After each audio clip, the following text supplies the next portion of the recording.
Rejoindre. On accueille sous vos applaudissements Gilles Babinet, entrepreneur, conférencier, président des cafés IA. Vous venez d'évoquer la formation, les cafés IA, c'est le grand enjeu de l'acculturation et de la formation de la population, parce que c'est un débat citoyen, l'IA, et c'est Gilles qui lance tout ça. Alors d'habitude, c'est un ami de l'Axel. Un grand merci Gilles de ta venue. Il aurait pu préparer un discours de 15 minutes. On est tombé d'accord pour ouvrir les chakras sur 4-5 questions ce matin autour de l'IA. Donc c'est parti, première question. Et on va tous perdre notre job. Bonjour à tous, je suis très heureux d'être parmi vous. Alors c'est une question qui mériterait une conférence en tant que telle, mais rassurez-vous, je vais essayer de faire court. Il y a beaucoup de choses qui sont lues, etc.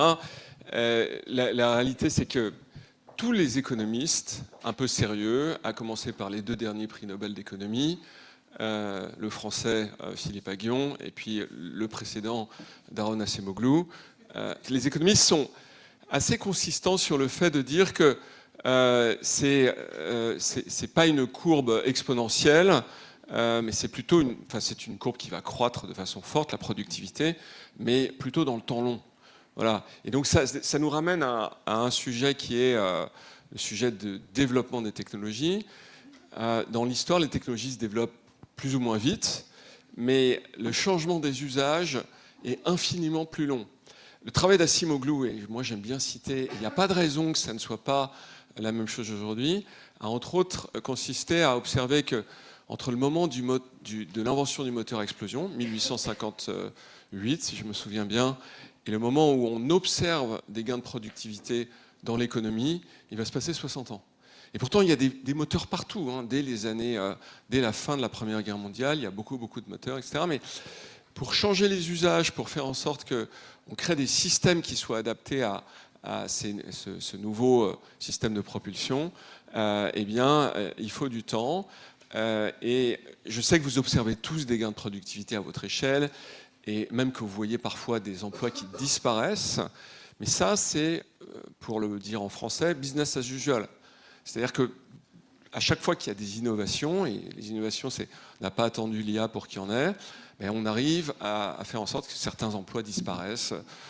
Voilà, donc les caissières, aujourd'hui les traducteurs sont très menacés par l'IA.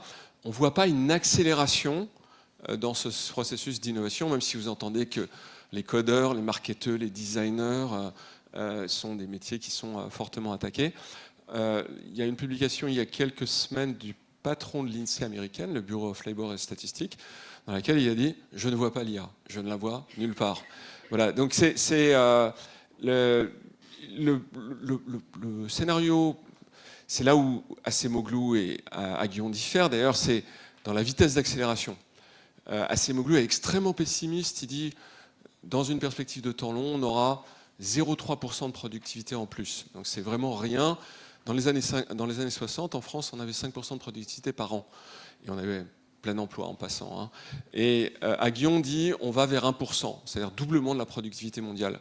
Ça serait fantastique parce que, en réalité, face aux enjeux qui nous font face, c'est plutôt bienvenu. On a des enjeux d'environnement, on a des enjeux de sécurité, hein, de défense, et puis on a des enjeux, et vous êtes mieux placé que personne pour le savoir, de vieillissement de la population. On vient d'évoquer les maladies chroniques.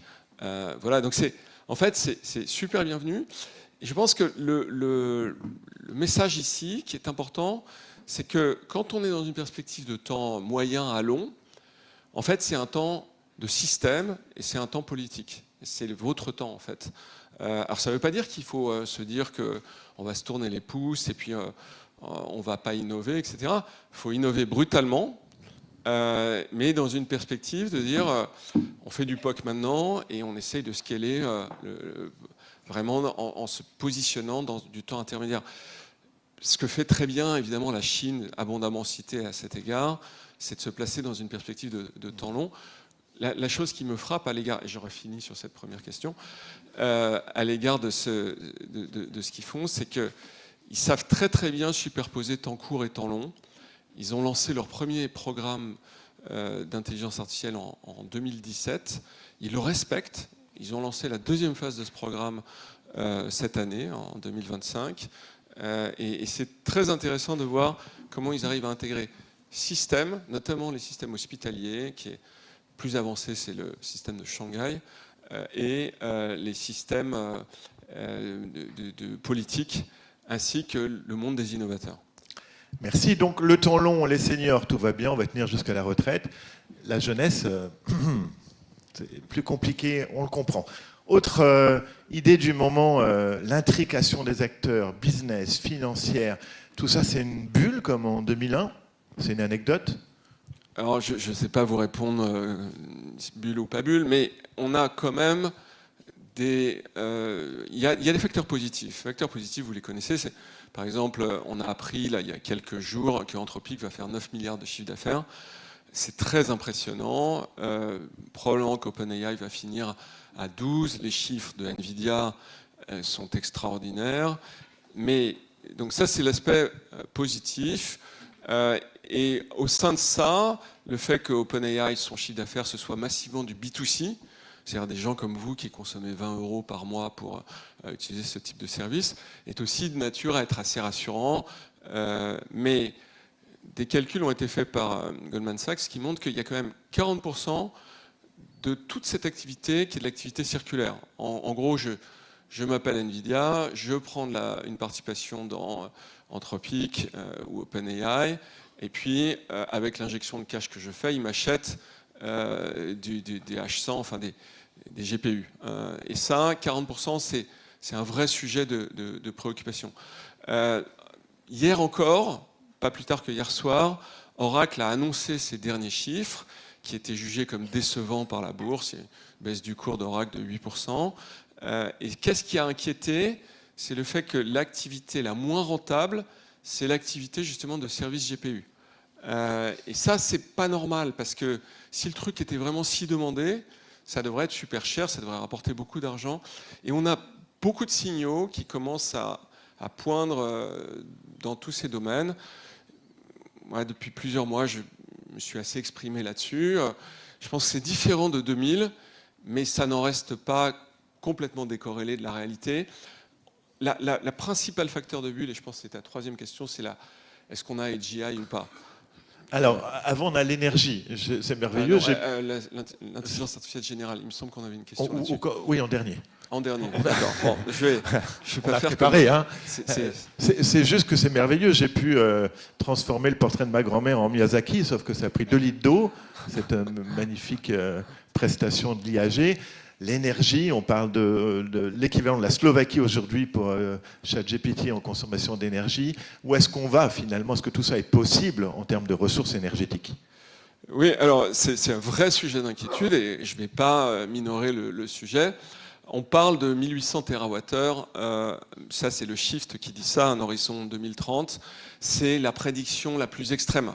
Le consensus, entre guillemets, des experts se situe plutôt aux alentours de 1000 TWh. La France, c'est 380 TWh. Donc c'est presque 3 France sur le consensus. On considère que si on passe les 500-600 TWh, rejoindre l'accord de Paris, ça devient difficile. C'est déjà difficile, mais là, voilà, c'est rajouter toute cette énergie qui va être nécessairement de l'énergie carbonée, c'est un vrai problème. Alors, est-ce que ça va vraiment arriver ? Probablement, mais il y a quand même des facteurs à prendre en compte. Le premier d'entre eux, c'est qu'on considère qu'aux États-Unis, pour 4 RFP, c'est-à-dire projet d'implantation de data center, en réalité, il n'y en aura qu'un qui se fera. Aux États-Unis, quand vous voulez construire un data center, il faut déposer 15 millions de dollars en dépôt auprès des autorités. Et en fait, on se rend compte que ces 15 millions de dollars, c'est l'épaisseur du trait pour des gens qui vont dépenser 1 milliard par giga data center. Et donc, ils déposent 3 ou 4 fois ces 15 millions de dollars en sachant qu'ils vont en perdre 2 ou 3. Et donc, ça, c'est de nature à probablement créer une sorte de surévaluation assez forte. Deuxième facteur, et ça, vous l'avez probablement vu ces derniers jours, c'est que pour le moment, l'IA la plus performante du marché, c'est Gemini 3. Gemini 3 repose sur des tensors, pas sur du NVIDIA. Et les tensors sont notoirement moins énergivores, facteur 6 à peu près par rapport à des H100. Et donc ça, Voilà, je pense qu'on sous-estime le facteur innovant. C'est-à-dire que ce n'est pas possible d'avoir des perspectives où on se dit tout le monde va consommer à peu près 1 kWh d'électricité par jour pour faire de l'AGI, de l'intelligence artificielle aux alentours de 2030. À mon avis, c'est une perspective qui est très largement surévaluée. Alors, on évoque dans tout ce contexte, pour l'instant, l'IA générative. On parle en fait à l'avenir. Quand d'IA générale, qu'est-ce que c'est et pour quand?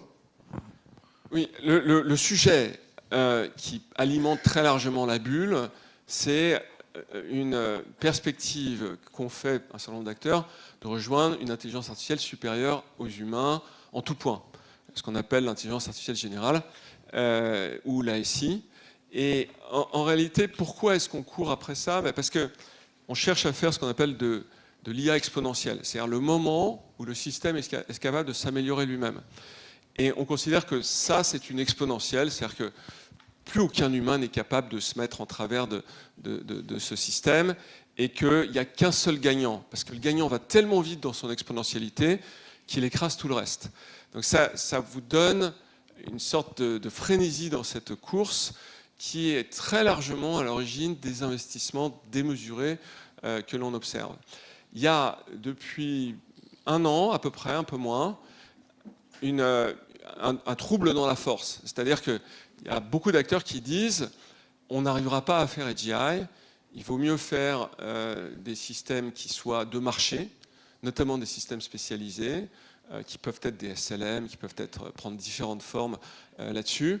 Mais si on doit officialiser le fait qu'on passe de AGI à des systèmes spécialisés, la bulle craque. Parce que la perspective d'avoir des gains de productivité amenés par AGI était telle que ça va être une déception énorme pour les investisseurs. Et on est en train de faire ça en réalité.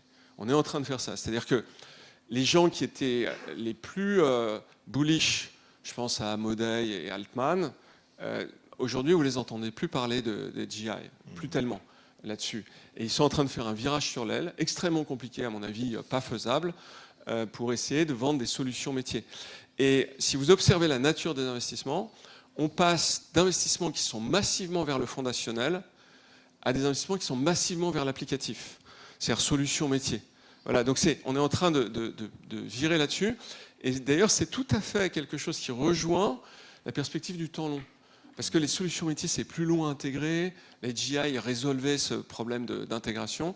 Donc on est en train de faire ça, je crois. On va voir si ça se confirme. Il y a encore beaucoup de gens qui, pour des questions notamment de marché, prêchent pour les GI. Mais c'est une évolution très notoire en général. Merci. En 1 minute, quand même, on parle de santé. Je sais que c'est très sensible chez toi, l'IA et le système de santé. Et puis ensuite, David reprendra la main sur l'ensemble du programme. Oui, alors, je ne suis pas un spécialiste. Il y a des experts ici qui s'exprimeront beaucoup mieux que moi. Il me semble que j'ai parlé tout à l'heure des systèmes dans la productivité, etc. Mais c'est très emblématique de cet enjeu. C'est-à-dire que les technologies sont là, elles vont beaucoup plus vite de ce qu'on peut faire. Et puis, un système de santé, c'est un système, et la part du système est importante. C'est-à-dire le fait de créer des protocoles, c'est ça qui fait la richesse de l'efficacité de ces systèmes. Mais souvent, ces systèmes sont un peu totémifiés. J'en parlais avec Nicolas il y a quelques jours, et ça aboutit à ce que le potentiel est limité. Moi, je mène une bataille depuis toujours, pas uniquement en santé, mais la santé très emblématique, sur la libération des données de santé. Le fait que les données de santé soient inaccessibles, et je pèse sur ce mot, est un énorme problème. Et c'est un problème qui ne se résout pas. C'est-à-dire que ça avance pas. Moi, je parle régulièrement à des chercheurs qui me disent « je pars à l'étranger parce que je ne peux pas chercher ». J'ai fait une demande d'accès à des données de santé. Il faut 18 mois pour accéder à ces données. C'est pas normal. Et donc la bonne jauge, et je sais que c'est pas la première fois que je le dis, mais c'est une provocation, mais elle est juste, c'est l'accident. Quand vous n'avez pas d'accident, vous n'êtes pas au bon niveau. C'est la notion de proportionnalité, de risque-opportunité. Il n'y a pas d'accident en données de santé. Il n'y en a pas assez. Voilà, donc je crois que c'est très provocateur, mais ça mérite d'être dit. Je sais qu'il y a plein d'autorités, je sais que Nicolas se bat pour essayer de libérer ces données dans la mesure du possible, mais c'est un sujet qui tue des gens.